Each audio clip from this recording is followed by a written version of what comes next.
Good evening and welcome to another live hour of Sports Center. Here with John Anderson, I'm Steve Levy. We thought about going streaking through the quad and into the gymnasium. Maybe one of us thought about that. But then instead decided to let James Harden and Russell Westbrook do the streaking for us. That's probably a really smart decision by us. Streaking, yes, but they were in uniform. Have no fear. It's PG-13 show. And Paul George. But first, Harden, top billing, because that guy is he's just crushing scorebooks so far in the last 29 games. 30 points or more. 13 of those were for 40. 3 of them were for 50. One of them for 60. He's up against Luka Doncic and the Mavericks. Harden, 181 step backs, his first in the NBA. Doncic is second with 66 and make it 67, right over Harden, which, by the way, he should recognize that shot. He's done it enough. One more time, going sideways through the legs. Wow, that's just fancy right there. I'd say he'd give him some of his own medicine with the step back, and that one's entirely all on the youngster right there. Good work by him. Again, he's 19 years old. He should probably just be taking algebra somewhere. 2 minutes left in the second quarter. Doncic, really nice pass in there to Dwight Powell underneath. That is on a dime, and he gets the foul as well. Doncic, 14 points in the first half, 3 assists. And then Harden stepping back. So his first half, not terrific. 11 points. Second fewest during this 29-game, 30-point scoring streak. So he's got work to do in terms of keeping the streak alive, in terms of beating the Mavericks. They got that under control. Chris Paul, Harden. There you go. That looks smooth right there. Madison Square Harden. Yes, but this was in Houston, the hemisphere. No, Rockets up 74-58. Toyota Center. 20 points, 3 quarters, fewest in the last 7 games for him. So the outcome not in doubt. Harden's total, though, was in doubt into the last 3 minutes. Harden still sitting on 20 points, which, by the way, is a very nice number. You average 20 points a game in the NBA, you're going to make $30 million a year. Harden for a 3. And there's 3 more. So now we're up to 26. And with the game in doubt, guys know that we got to get it to James, see what he can do. Here he draws the foul on Doncic. There was contact. Doncic's feet apparently moving, a little bit of a late whistle. There was certainly, he bumped into him. He went back quite a ways. Harden makes both free throws. It's up to 28. And then Harden, tried to throw it to the ref. Intercepted by Chris Paul, his teammate. They go around, and how do you leave that guy open? All right, there's 31, splash. 53 seconds left in the game. He's over it. He's smiling, he knows. Just 6 of 17 from 3, but got hot late. Hit 3 of them late. 9 of 23 overall from the floor. The Rockets win at 120-104, and Harden says he wasn't keeping count, except for the team total. I was worried about winning. They were making those shots. They were coming back. Cut the lead to, I think, 10 or 9 points or something like that. So I just wanted to get the proper shots. And like I said, they put 2 on the ball. Got off it a few times, and, we got some good opportunities. Gerald hit a couple big shots. So I just tried to make the right play. And then, obviously, you hit some daggers there. The last one, I'm sure you knew that put you over 30. You had a big smile. What were you thinking at that point?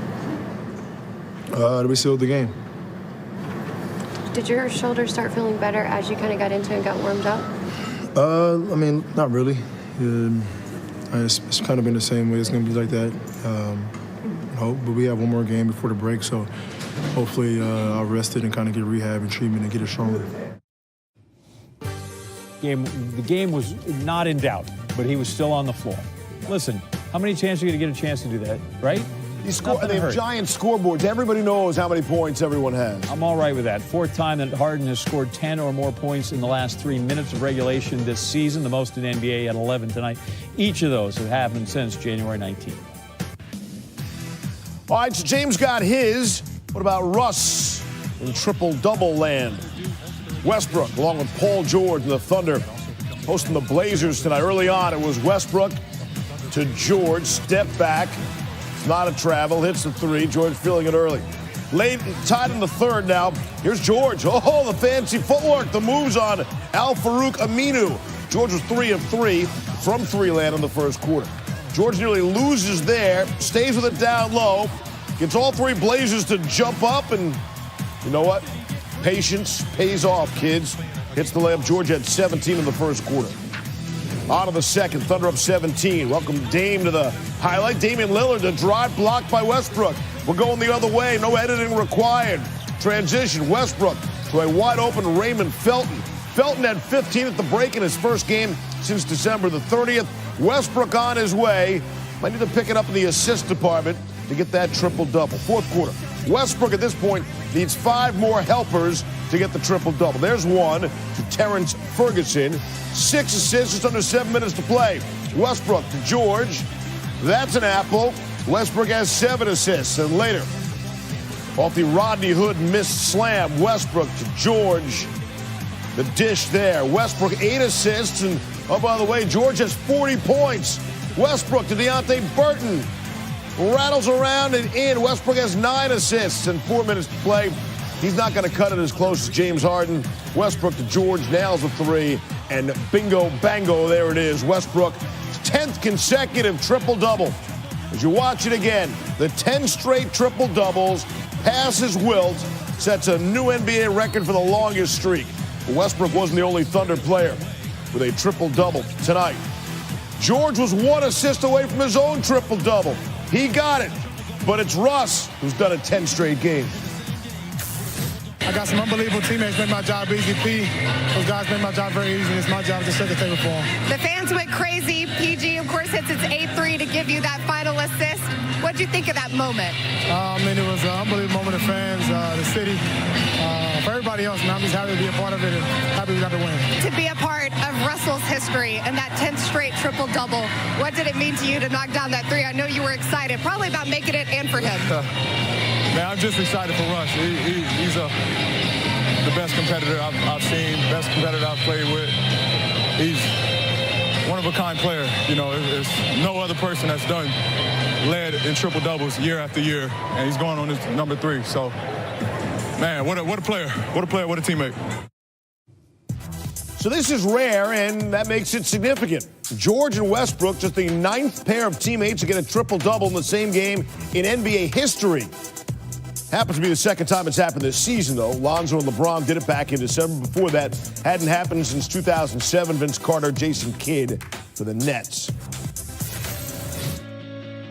Lynn, Toronto, going to sign him.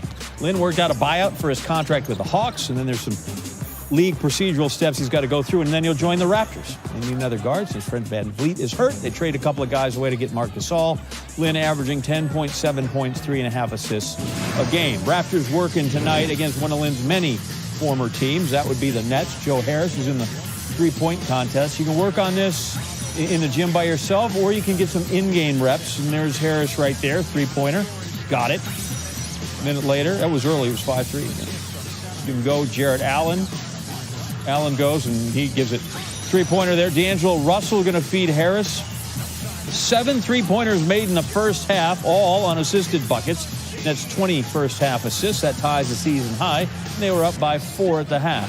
Into the fourth, Raptors have cut it to 2. Kawhi Leonard.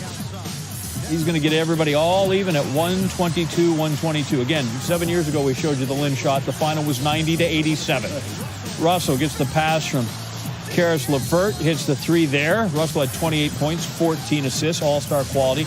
Danny Green for 3 on the wing. We're tied at 125. Good basketball game. Joe Harris actually missed a jumper, less than 10 to go. Kyle Lowry feeds Leonard. Bang, got it. Raptors up 2, 4 seconds to go. Nets get a timeout, chance to tie or take the lead. Going to move it all the way up. Harris had an attempt at a three-point field goal the whole second half. And they go to Russell. And Raptors come back and then hold on. 127-125. Leonard, 30 points, 8 assists. That ain't shabby at all. Did you say conspiracy? The NBA is investigating whether the Lakers tampered with Ben Simmons. NBA spokesman Mike Bass telling Adrian Wojnarowski that the league is looking into whether any contact took place between Simmons and the Lakers that violated NBA rules. This became a story after Magic Johnson said this yesterday with the Lakers in Philly. I was wondering if you enjoy watching Ben Simmons play. Oh, for sure. For sure. He reached out to me, not to me directly, to the Lakers to find out if we can get together this summer. I said, hey, you got to clear it with the league. If everybody, the the Sixers sign off, we sign off, the league sign off, that is not nothing going on, but he wants to know how to play the position as a big guard, da-da-da-da-da-da. It's fine. I will do that. But if everybody doesn't sign off, then we can't get together. When you look at the two tall point guards across the first two seasons, Magic has the edge in points per game, but Simmons has him narrowly beaten rebounds and assists per game as well as triple-doubles. And some have tried to connect the dots as LeBron and Simmons have the same age, and Rich Paul. Slow down. Earlier today, Sixers GM Elton Brand adding more layers on what exactly was the request to talk to Simmons. Rob Pelinka called me and said, hey, we're hearing Ben wants to talk to Hall of Famers, championship-level players, and Magic's on the list. We need authorization for him to meet up. And I said no. If Ben and his family and say, hey, we do want to talk to Magic about being a 6'9" point guard, I mean, I don't mind going there and being there Ben with them 6'11". if I have to. Yeah, no recruitment happening. But we didn't agree to that. See, here's the thing. Guy from Team A not supposed to be talking to executive from Team B. Here to try to sort this out for us, ESPN's Brian Windhorst. Brian, if Ben Simmons reached out to Magic, not the other way around, is it not tampering? What happens here? Do we know? To be honest with you, after what's happened with the Lakers over the last couple of years, where they've been busted for tampering several times and threatened for tampering several other times, this is really inexcusable for Magic Johnson to even bring this up in front of the media. I have no idea why he did it. It's very unusual. The Lakers and Sixers can point at each other, but I'm going to tell you one thing. Under no circumstances would the Sixers give Ben Simmons permission to do this at all. The Lakers even having a tangential discussion about it is a non-starter. This would be hard for any team out there. For the Lakers talking to any player right now who could be a free agent this side of 2024, the answer is no. A reminder, never try to outthink or outguess Irvin Johnson. Speaking of tampering, this other one is either funny coincidental or it is the worst subliminal pitch in sports history. The graphic that the Knicks picked to urge the season ticket renewals before the end of this month. The Knick in the photo is Mitchell Robinson. The other guy is fairly recognizable as Kevin Durant. What about this?